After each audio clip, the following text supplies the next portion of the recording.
to Nightmare Nation, a podcast where two best friends talk about scary things. I don't know why my brain just died. Things. I went blank for a second. What do we talk about on this podcast again? What? Nightmare Nation. I don't remember. I don't know. Anything and everything we want to. I mean, the name is vague enough that it leaves it open to a lot of different directions we could go. Exactly. We could be a podcast that talks about legitimate nightmares and, like, sleep psychology. I mean, we kind of do with mine. That's true. Because I sleep weird. Yeah. Last night, I literally thought someone was watching us through our smoke detector. I woke up and I stared at the smoke detector. Was it because of the red light or something? And yes, all of a sudden there was a red light. I was like, oh my God. And it would only blink at certain times because then we have a green light. I was like, oh my God, someo's up in our smoke detector and they're watching us. Someone put a camera up there. The aliens bugged your smoke detector. Someone bugged us. Yep. And then I went back to bed. But I just wake up just terrified that... Just have crazy thoughts for like a minute and then you go back to sleep? Yep. That's upsetting. It's what it is, I guess, now. It's what it is. So I guess we sort of talk about the science of sleep a little bit. In a very uneducated way. Yes. Making lots of guesses. Mm-hmm. Educated guesses. Just my brain making weird things. My brain doing stuff. That I don't want it to. I don't have any control because it controls me, so... Your mind is being controlled by the demons that live in the Antarctic. Probably. You realize that's why you're having these dreams, and I've got little things in my head. Little monsters. Oh. Like in that little kid movie. What's it called? I don't know what you're talking about. Someone help us. Help. I don't remember. Help. It's like in something, in and out, but that's not right. It's a little kid movie. And Inside Out. Yeah, thank you. It was like In-N-Out Burger. Yeah, no, not Inside a burger. Out. Okay, I thought you meant like people controlling their brain. I see. Mm-hmm. I thought you were referring to some like scary kids movie. Oh no. From like a long time ago when we were growing up. I was like, no. I don't know what you're talking about. Little people in your brain? What? I'm Annie. Hey, I'm Anna. And what we actually talk about on this podcast is haunted places and scary things around the world. And demonic entities. And possessions. Yep. And Ouija boards. Mm-hmm. And and UFOs occasionally. Yes. As well. Yep. We started expanding and dabbling in other topics. Dabbling in topics. So if you have suggestions for topics, make sure to let us know. NightmareNation19@gmail.com. You'll hear that again at the end of the episode. Yes, you will. That's kind of our thing. So it's exciting because we're finally at 30 episodes, which feels like a big milestone for some reason. I don't know why, but it's just dirty 30, but for podcast. Yes. Not birthday. No, not birthday. So where are we talking? Where are we talking tonight? Let's see. We're talking in my house. In Annie's house in a bedroom. Where are we talking about tonight? Ooh, I suppose you guys want to know that, huh? I suppose you do. Suppose so. Or we could just keep the whole thing a secret, and at the end you have to guess where we're talking about, and you tell us what it is. Oh my gosh, we should totally do that for an episode. And then you win a prize if you get it right. That sounds cool. Yeah. Oh, that's such a good idea. Surprise podcasting. Yes. Is that a thing? We're going to make it a thing. It's going to be a thing. Yeah. Get ready. Uh-huh. Okay. It's coming. But tonight's episode, we are taking you back to California. Our favorite place. Because why not? Everything is frickin' haunted there. Seriously, I feel like our first 9 episodes were basically all in the state of California. That's basically where everything haunted is. Yes. Basically where everybody lives and aspires to live. Yeah.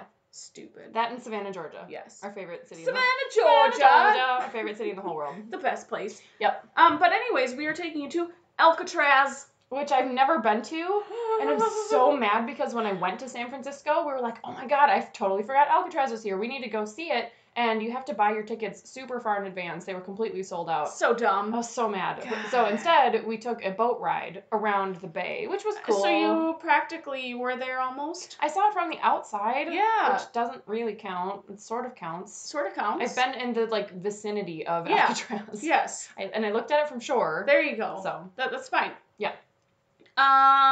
So I love Alcatraz. I think it's a pretty cool spot. Mm-hmm. Would like to go there someday. Definitely. There's a lot of freaking history to it, and so much information. And there's so many freaking hauntings. It's unbelievable. So exciting. I had to trim down my list because I was like, this is too much. There's too many. I need to. I mean, that's a good problem to have, though. Right. As opposed to not being able to find anything specific at all. Yeah. Yeah. Like some other places. Right. So. Yes. All right. Alcatraz, if you don't know, is located in San Francisco Bay, offshore from San Francisco, California. Why was that a song? I don't know. It Because just we was. just make everything into songs. Yes, we do. So, dating all the way back to 1775, Juan Manuel de Ayala.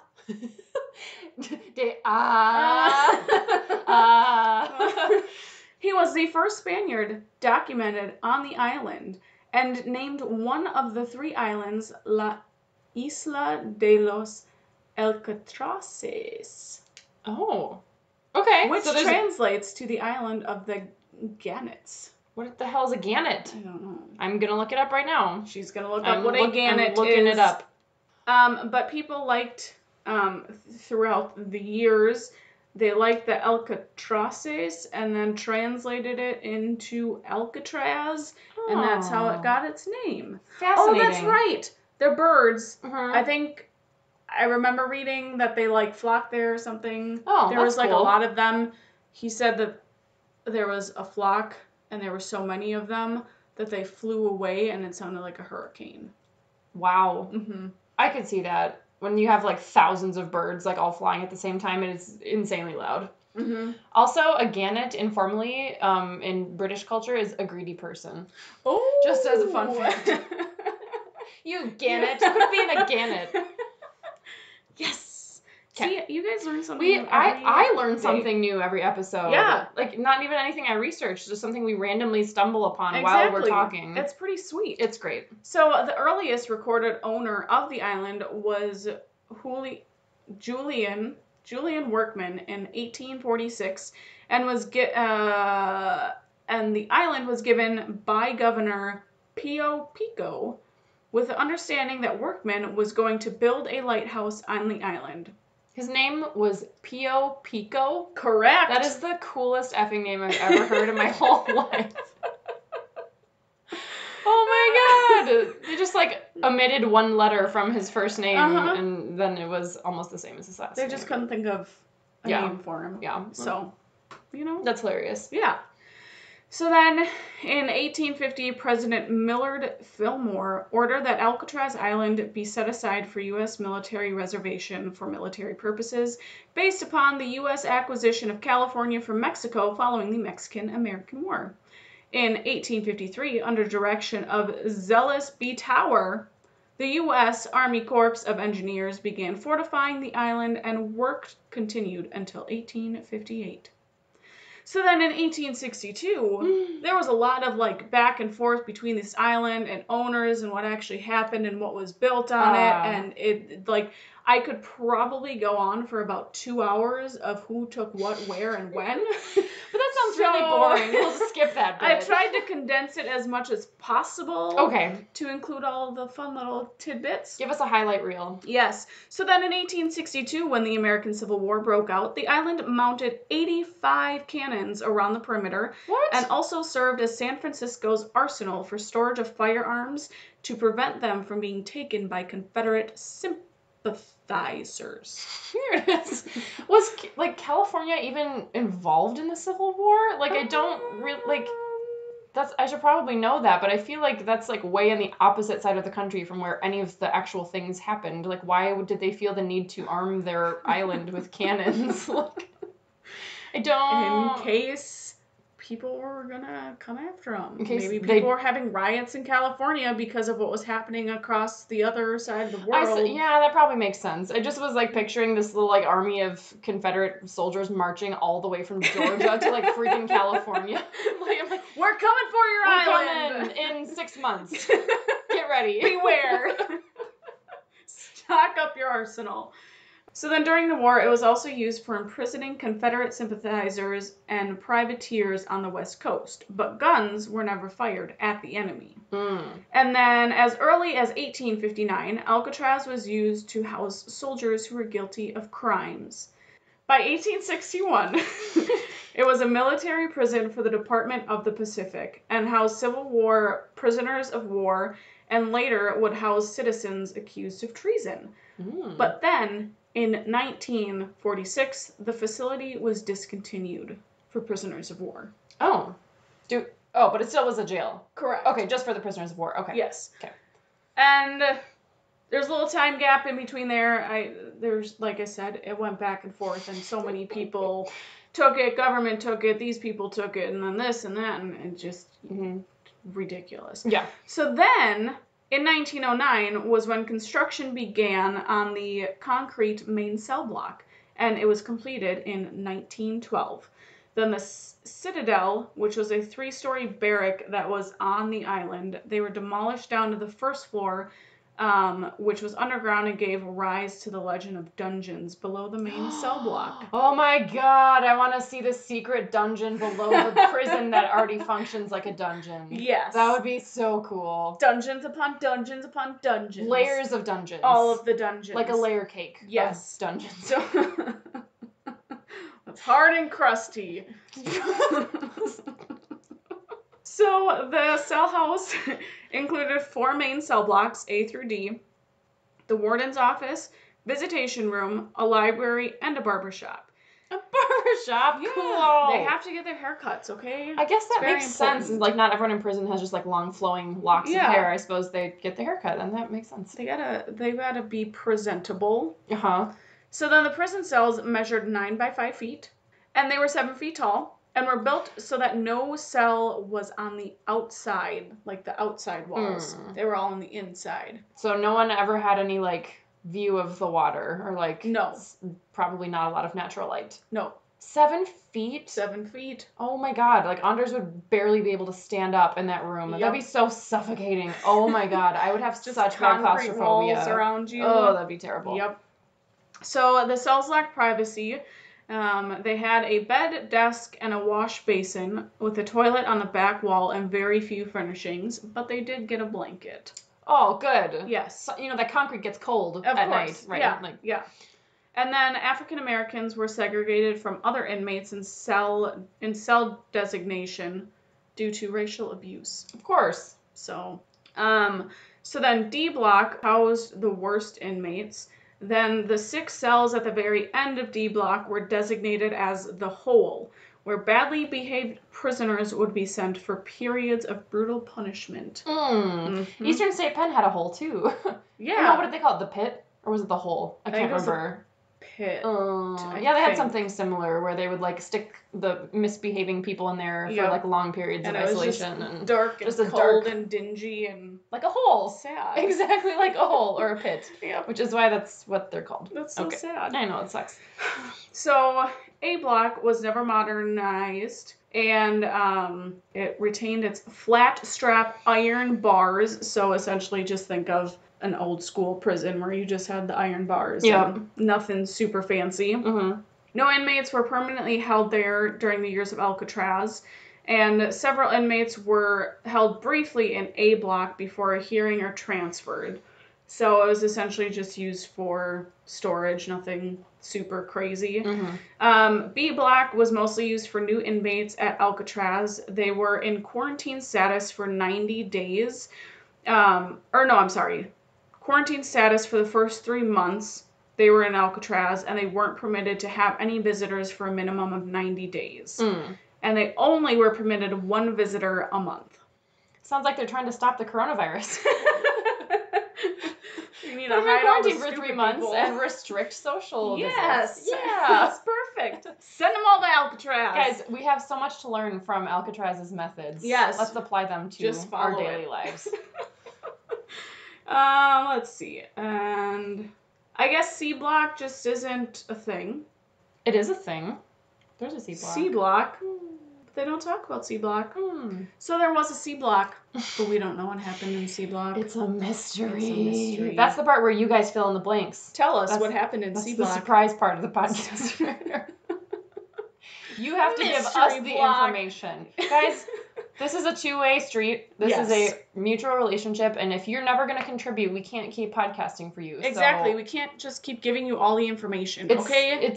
We can only take so much before we just get emotionally exhausted. So please tell us what happened in Cell Block C.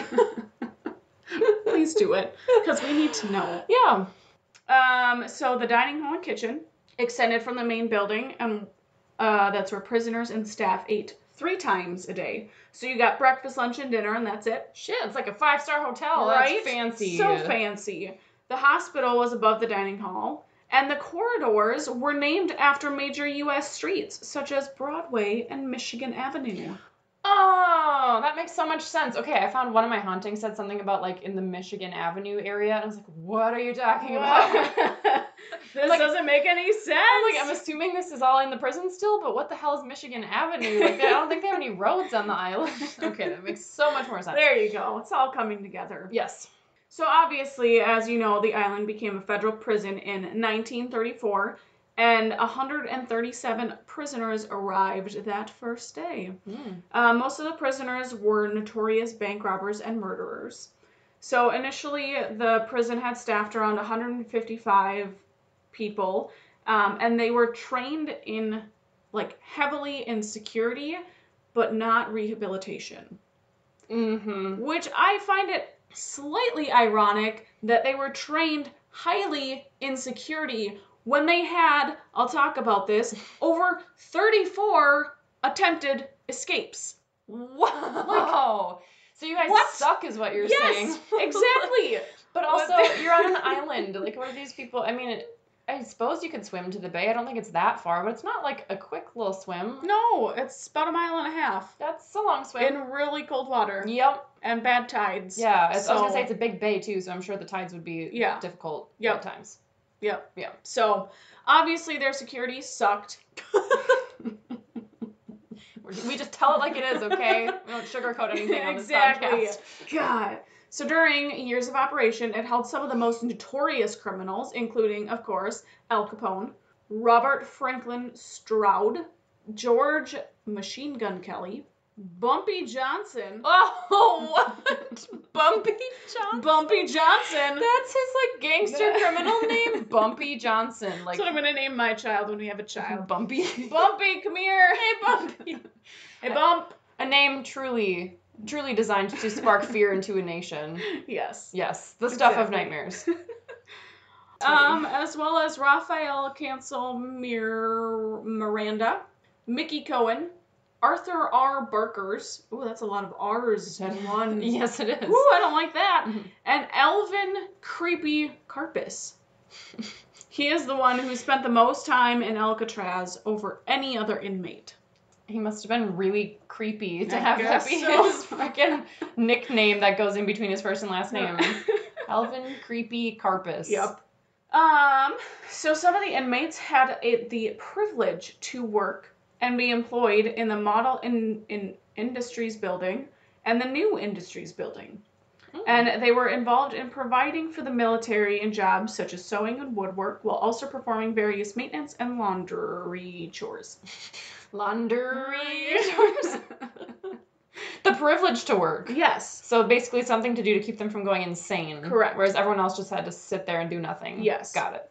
The inmates were given rules and regulation packet upon entry, and it outlined what they could and could not do, as they were very strict on their daily regimens.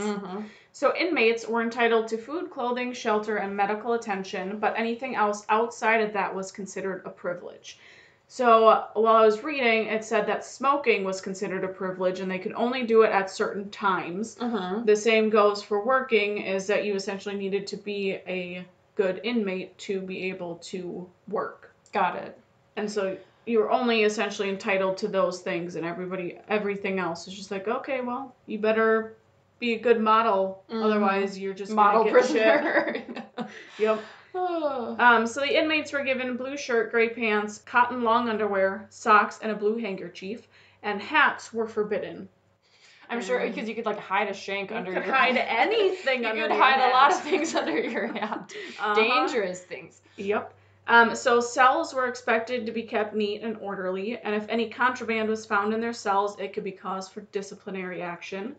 Toilet paper, matches, soap, and cleanser were issued to the cells on Tuesday and Thursdays, and inmates could request hot water to clean their cells. Oh. I don't know why they need matches with soap and cleanser and toilet paper. I wonder, did they like have candles? Like, maybe. I wonder if they didn't have electric lighting back in like 1912. Probably not. That's a possibility. Maybe. I don't know. So I'd guess the matches were for lighting candles. Yeah. But not sure what you do with the candlelight since you can't like read or like do anything. Exactly. So you're just gonna sit there. So then in the beginning, when the prison opened, they had a strict code of silence where you literally could not talk. Oh, cool. Yep. But then in the 50s, it was loosened to where they were able to talk in the dining hall and cell house as long as there wasn't any shouting, screaming, or singing. No singing! And you had to keep it to a nice low tone. So inmates were woken up at 6:30. They had breakfast at 6:55. Then they were sent back to their cell to tidy up. At 7:30, work started for those who were privileged enough to work. Lunch was served at 11:20, followed by a 30-minute rest in their cell. Then those people would return to work and work until 4:15. Dinner was at 4:25, and the inmates were back locked in their cells at 4:50 and lights off at 9:30. Every day, all day, that same schedule. That I would go freaking bonkers. Well, so you mentioned the numerous escape attempts, and yes. I mean, they mentioned that they're not trying to be a rehabilitation center. They were just trying to be a prison, right? The goal was not to rehabilitate people. But I feel like if you lock people in with no mental stimulation, nothing to do, they are not given any activities, your brain, like, goes crazy. Oh, God, yeah. Would lose your shit. I would. You're literally encouraging people to try to escape by mentally torturing them, by not giving them anything to work on. Like, let them at least go, like, exercise or something. Like, you are gonna find yourself in a situation with more escape attempts and, like, violence in the jail and, like, cellmate stabbings and stuff because, like, you're not giving them anything constructive to do. Exactly. If you just gave them something to do, everyone would, I don't know, I guess I'm probably making things up, but you'd think maybe people would be a little bit less angsty, crazy. Well, right. Like, I mean, I was going crazy the first 2 weeks of quarantine, not being by anybody, so... And we were still, like, working and, like, doing home activities. Exactly. Yeah. So I couldn't even imagine what they had to go through. Yeah. So during the 29 years of operation, the penitentiary claimed that no one ever escaped. Debatable. Probably... It's a conspiracy! Yes, everything is conspiracy. Probably because of the cold water and rough waves in the bay, and it made it difficult and almost impossible for the prisoners to escape. There were 36 prisoners that attempted to escape. There were 14 actual escape attempts. 2 men tried twice. 23 were caught alive. 6 were shot and killed. 2 drowned. And 5 were listed as missing and presumed drowned. Presumed. Mm-hmm. You can't presume nothing. No. They're alive. Probably are. Yep. The most violent one occurred May of 1946 when a failed attempt of 6 prisoners led to the Battle of Alcatraz. 2 prison officers, William Miller and Harold Dietz, Stiddies. I bet it's Stiddies. Got them Stiddies. Ooh. They were killed along with 3 of the other perpetrators. 14 others were injured, and later on, 2 of the surviving perpetrators were executed in 1948 for their roles in the battle. Really? Yep. They just straight up executed them. Yep. Interesting. Firing squad, do you know? I don't know. I didn't read that. The battle. So they needed their mounted 80 cannons or whatever. Yeah. After all, at the Battle of Alcatraz. For those inmates who are going crazy. Yeah. So one of the most famous and intricate escapes was done by Frank Morris, John Anglin, and Clarence Anglin in June of 1962. They managed to escape their cells and got off the island in a makeshift raft. How they got the raft, how they escaped, I don't know. I want to know the details. They Right? probably bribed someone on the outside. Oh, I'm sure. Yeah. That would be the only way to get a raft, unless they were in some work program where they got access to build one. Well, that was my thought. If they're working with, like, construction materials, like you said, if they're building things. Yeah. Or maybe they use their blankets to, like, tie them together or something. I don't know, but... So then no one actually knows if they made it to shore safely or if they drowned in the water. They're part of the 5 that were presumed drowned. In 1979, the FBI finally closed the investigation and concluded that the men drowned in the bay. but the U.S. Marshal Services has continued to keep the escapees on its wanted list. Just in case they're still out there. Just in case. That is so cool. I Right? love, like, learning how people do, like, prison escapes and that sort of stuff. Like, have you ever watched Prison Break? no. It's on Hulu. You should watch it. Okay. I'm literally watching it right now, and it's about this guy who tries to get his brother out of prison. You know, I want to say I've maybe seen, like, the first episode. It sounds familiar. It's so good. But, like, the whole... Have you seen I Love You, Philip Morris? No. Okay. How about Catch Me If You Can? I think so. They're essentially movies based on real-life people who are just, like, extremely talented con artists and manage to, like, fool everyone around them and, like, trick and, like, weasel their way into a bunch of money that they never earned. And, like, in I Love You, Philip Morris, he escapes from jail, like, I don't know, 7 times or something ridiculous. Jeez. And they're based on, like, real people. And the guy from I Love You, Philip Morris is now in 24-hour or 23-hour isolation, like, on constant monitoring, like, lockdown. Because the, like, state was so embarrassed by how many times he got out of jail that they're like, well, yeah. You're done. Jesus. And it's just so fascinating, like, how these people, like, do some of this stuff. That's like, crazy. Oh, I just find it fascinating. That's so cool. Yeah. So then, contrary to popular belief, it is possible to swim from the island to the shore, because in 1962, inmate John Paul Scott escaped and made it to shore, but was later found by the cops on the shore unconscious and hypothermic. So now people compete in the Escape from Alcatraz triathlon and swim the 1.5 miles to shore. I love that so much. Can we train for a triathlon just to say we did the Escape from Alcatraz one? Okay. That sounds perfect. I'm not in shape at all, but I want to do that. Yes. That sounds so awesome. That'd be pretty great. That's so cool. So Alcatraz eventually closed in 1963 due to the cost of keeping it open, saltwater saturation severely eroding the buildings, and, you know, because 3 people escaped in 1962. Oh, they're like, Probably figured guys, it's probably not as secure as they thought. We can't do this anymore, guys. We were starting to look bad. Yep. Just shut her down. Essentially. Yeah. So in November of 1969, the island was occupied for more than 19 months by a group of Native Americans from San Francisco who were part of a wave of Native American activists across the U.S., and they did a lot of protests in the 70s. Okay. Then in 1972, Alcatraz became part of the Golden Gate National Recreation Area and received designation as a National Historic Landmark in 1986. And today, the island is managed by the National Park Service and is currently open for tours.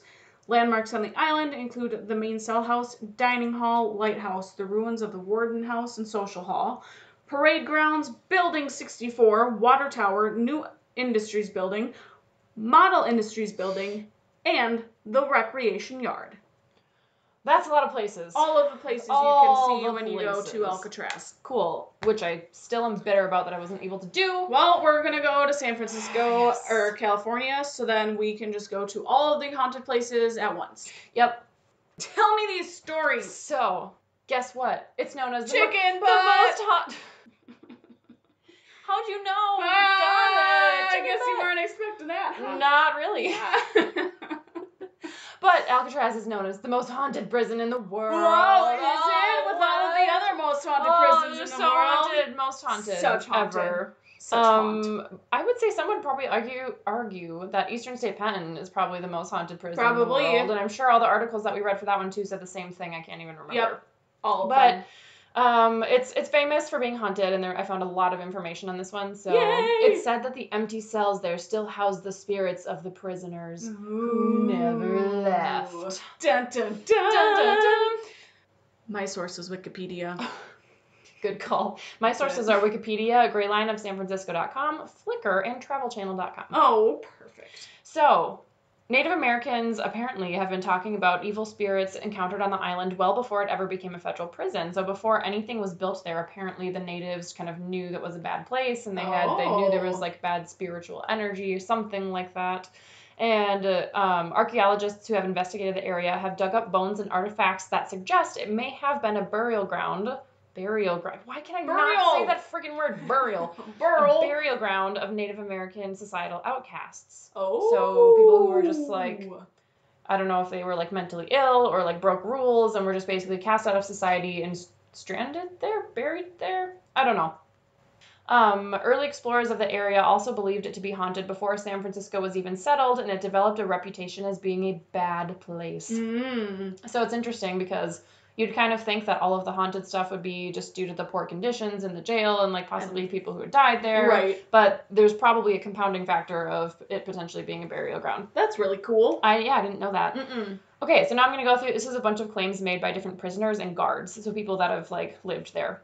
So, almost every guard and official who served there until it was shut down in the 60s has reported experience something out of the ordinary. So, the counts vary, but generally most people who have worked there have said they've seen something or experienced something paranormal. So, when it was in operation as a prison, inmates and guards reported a wide range of paranormal activity in the prison, including peculiar whispering sounds in the middle of the night, floating blue lights and figures, disembodied moaning, and the sound of chains clanking in cells that were not occupied by anybody. So, see, like the only thing with the moaning and the whispers, I feel like that could also be inmates, just because you're in a concrete building with no insulation. Yeah, sound travels. You have people who are locked up for days upon days. They're probably in some sort of different mental state. And they could be talking in their sleep. They could be whispering to themselves. They could be doing something else, and sound travels. And might not be ghosts. That's fair. I wonder if, and it didn't say like where people reported seeing this, so I wonder if it happened in like parts of the compound that were like very far away from prisoner cells. Okay. Or like places where you wouldn't expect to hear sounds from like people. But to your point, concrete, sound travels. Yeah. Yeah. So that makes sense. Floating blue lights and figures? Yeah, that one. Less explainable. Yeah. So occupants of the prison have also reported seeing prisoners dressed in 19th century clothes walking down corridors in the A block who would then just disappear when they were approached by anybody. Oh. Disturbing.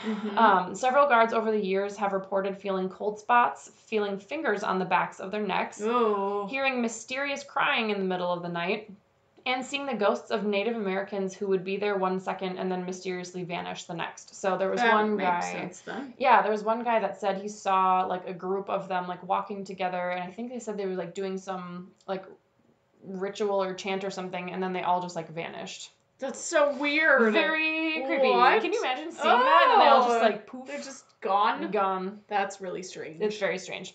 Oh.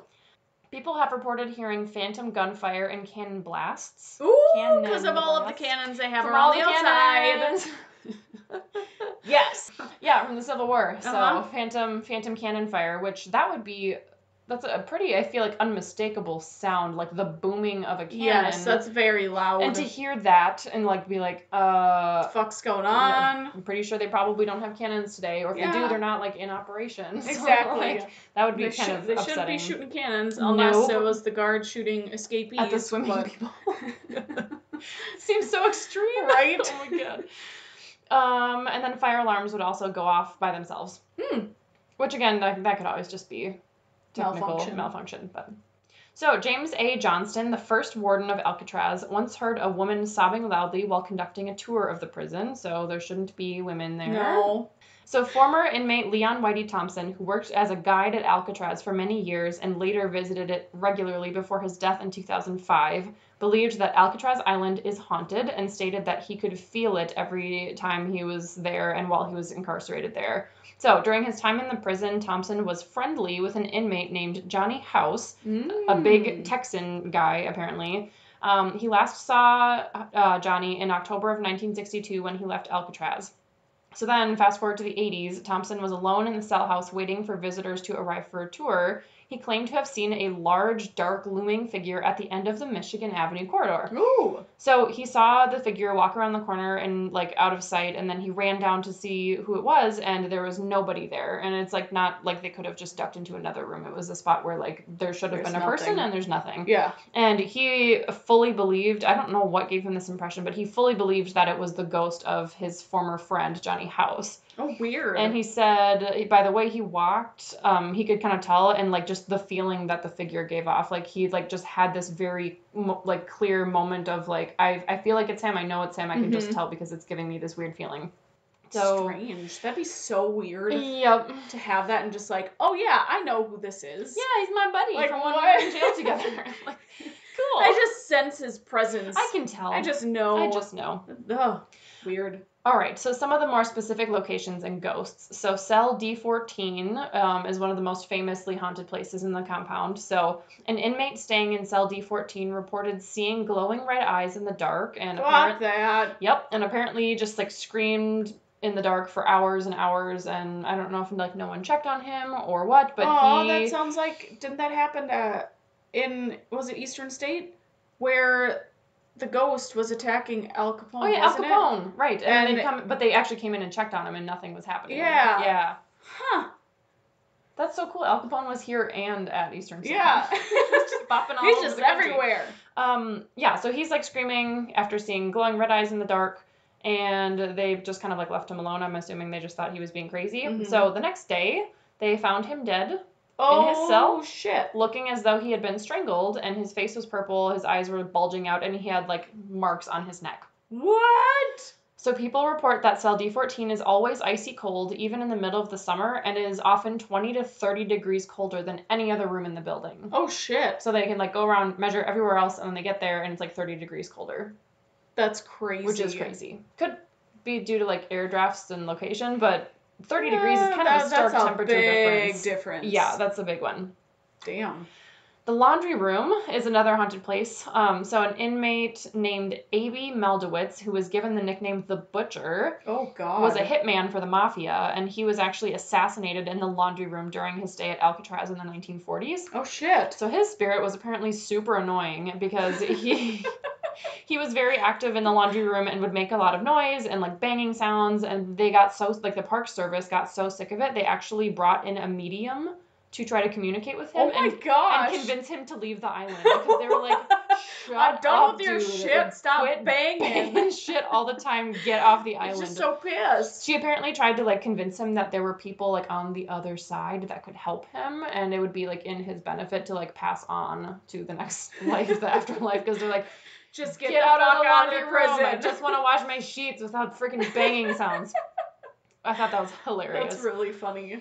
That's okay. the kind of ghost that I would be. Yes, you'd be just this go around and just piss people off. Fuck you guys. Fuck you. Assholes. I'm gonna make Keep you up all the night. noise. Yeah. Oh my god. Like the cat that won't rest. Yeah, or just like the movie Ghost, where he actually does that. Have you seen that movie with Patrick Swayze? I've seen bits and pieces. There's a part where he's trying to convince Whoopi Goldberg's character to like help him, and she like is not willing to help him, and so he just like sits in her bedroom and sings like stupid like songs all night long until she finally agrees to do it. Oh, that's exactly what I would do. Yes, he just sits there and like basically irritates the shit out of her until she's willing to help him. It's funny. That's so fantastic. That would be you. Yep. Yeah. Okay, so the 3 inmates that you mentioned that were shot and killed during the Battle of Alcatraz, so they were killed in the utility corridor, and guards often report hearing strange sounds coming from that area that, you know, can't identify the source of it, just strange sounds. I didn't have much details on that one, but a lot of the guards reported hearing things in the utility corridor. So cell blocks A, B, and C are the like most, well, aside from cell D14, are also famously haunted. So many people who tour the prison say they hear crying and moaning coming from these cell blocks in particular. So blocks A and B are known for the sounds of unexplained footsteps, clanging sounds, and screams. Oh, good. And the ghost of the butcher is also reported to haunt block C. So apparently their attempt to convince him to leave was unsuccessful. He just moved to a different block. He was like, I'm not interested in leaving. I just want to stay here. So he hangs out in block C as well. So many people there report doors swinging open and shut on their own in cell block C. Oh, damn. Most paranormal investigators consider the D block to be the most haunted of the 4, with 4 of its 42 cells being haunted, specifically. Unexplained voices have been heard and captured in cells 11, 12, and 13. And then 14 is the one that where the guy died. So the warden's house is also reported to be haunted. So basically every square inch of this freaking place. So back when the prison was still in operation, there was a bunch of guards, I guess, having like a party in the warden's house, or like a social gathering of some sort. Mm-hmm. And a bunch of guards reported seeing like this kind of spectral like apparition of a man with mutton chop sideburns wearing a gray suit and brimmed cap. And the specter like showed up and everyone was like, what the hell is this? Who are you? He disappeared and the room got icy cold and the fire that they had lit in the stove extinguished. What? by itself. Oh, He shit. freaking blew out the stove with his ghostly That's pretty presence. sweet. Yeah, and that was a report. It was like an account from multiple people because they were all there, like in the same room. Like all the guards saw it, and they were like, "What the hell just happened?" Like, Oh, shit. So Al Capone apparently haunts Alcatraz. God damn it, Al Capone. But Get out of these places. He haunts it by playing a banjo in the shower. You go, Al Capone. You play that banjo. What a cheerful thing to do. So apparently, I'm gonna shower and hear a banjo playing by Al banjo Capone. shower ghost. So that's so great. So apparently, he spent most of his free time there playing a banjo in the shower room for whatever reason. I don't know if it had good acoustics or. I mean, probably. I mean, I guess so. So many visitors report hearing the eerily upbeat sound of a banjo being played so eerie from that same area. Imagine like going through the entire building is silent and then you hear like coming from the shower room and be like, what the fuck? That'd be awesome. Oh my god. I want to go there just to hear Al Capone. Al Capone playing the banjo. Oh yeah. Oh, words are hard. Words are so hard. Shit. Okay, so some of the other famous prisoners, you mentioned a few of these. So George Machine Gun Kelly, who was an American gangster from Tennessee, who liked using machine guns. Gangsta. Go figure. Yeah. So he's been reported being seen in the prison's church. Alvin Creepy Karpus, my favorite guy in the whole world, is a gangster from Canada who is reported to haunt the bakery and the kitchen. Was he a fat one? Possibly. Liked all them baked Maybe that's goods. why he's creepy. He's just like this super roly-poly guy. Just like creep around the corner. What you got bacon in there today? Do you have sweet rolls? I really like sweet rolls. Sweet rolls. Yeah, delicious downy bread. Yeah, I like it just like carbs. One visitor and his wife claimed to have heard. Okay, so Robert Stroud, you mentioned, as being one of the famous prisoners too. So his nickname was the Birdman of Alcatraz. Oh. So he was a murderer and is considered to be one of the worst criminals in American history. And he spent time at a different penitentiary. I forget the name. But while he was there, he raised and sold birds. What? I don't know why they Just gave him raising access birds to in birds prison. in your prison cell. What? But then apparently he became to be a respected ornithologist. I'm like, who that? What? This is That's how so is this real weird. life? I don't understand. So you're this creepy murderer guy who raises birds and people respect you as an ornithologist. I'm having such a hard time wrapping my brain around those two things.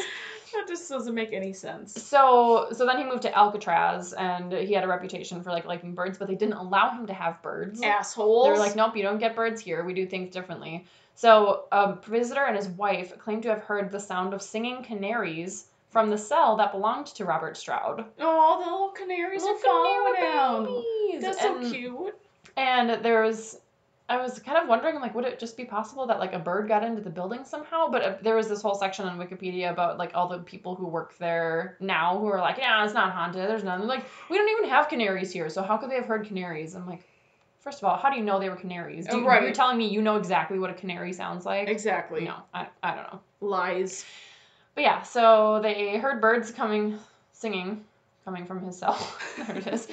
And the same visitor and his wife also reported seeing the ghost of Robert Stroud on his bed in the same cell, reading a book. Oh. Just chilling in the hanging afterlife out with his birds and books. Oh, that sounds perfect. Yeah, except for he's a horrible murderer. Yeah. So.